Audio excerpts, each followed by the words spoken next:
دیکھ رہے ہیں فاسٹ 96 نیوز۔ آج کی خبر یہ ہے کہ خواجہ سرا کو قتل کرنے والا ملزم بیرون ملک سے گرفتار۔ ملزم کو انٹرپول اسلام آباد کی مدد سے سعودی عرب سے گرفتار کیا گیا۔ ملزم سفیان علی نے 2020 میں کاموکی میں خواجہ سرا عثمان کو قتل کیا تھا۔ خواجہ سرا یونین کی صدر نے یوں بیان دیا ہے کہ میں خواجہ سرا ایسوسی ایشن کی ڈویژنل صدر گوجرانوالہ ہوں۔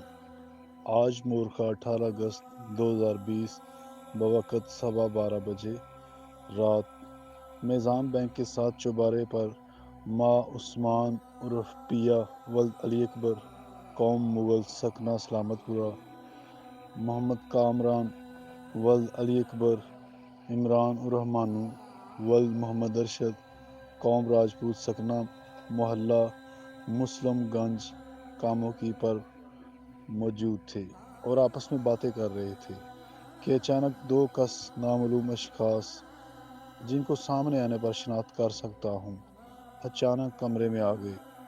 ان میں سے ایک کس نے عثمان عرف پیا کو کہا کہ میں تمہیں سبق سکھاتا ہوں۔